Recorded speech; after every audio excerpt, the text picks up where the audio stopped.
yaşayan aslan. Sinende vətən var, adında güc var. Qələbə zəfərin yaşadan aslan. Zəfərə çağırır vətənin səsi. Sən yerdən ucalan ümid gülləsi. Karanlık geceye dönen kimi köksünde bulsun sabahlar yatar.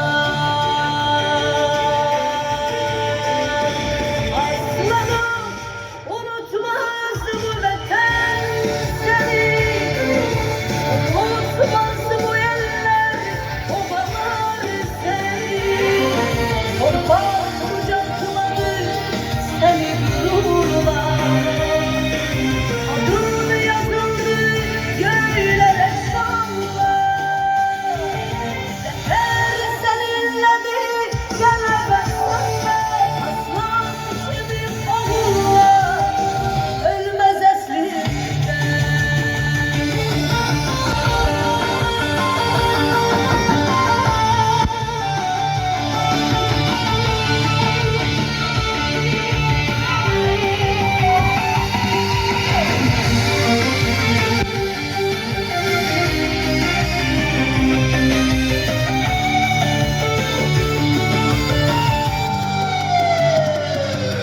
Aslan yiğitliğin tükenmez, bitmez.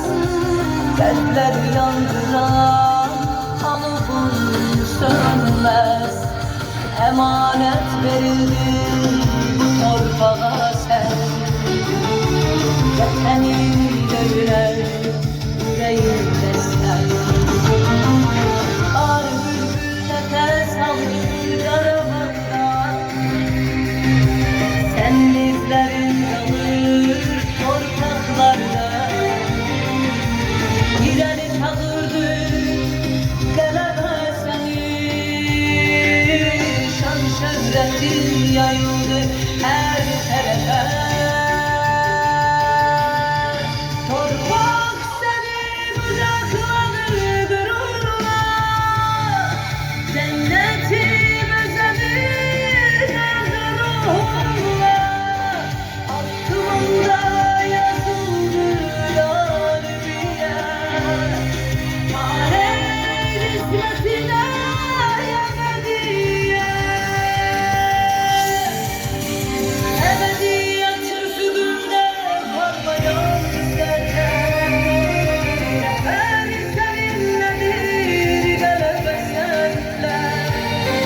Tarih yazılır yiğit adınla. Aslan gibi oğullar yaşayır yanında.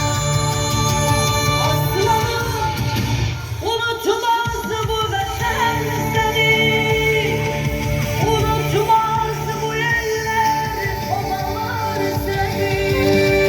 Torpaq kucakladı seni gururla.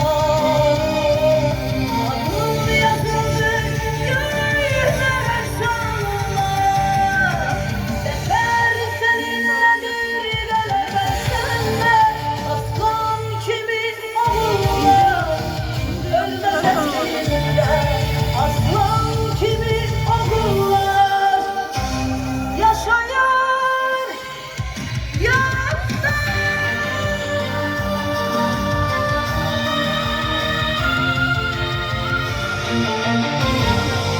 Tekrar nömrənizi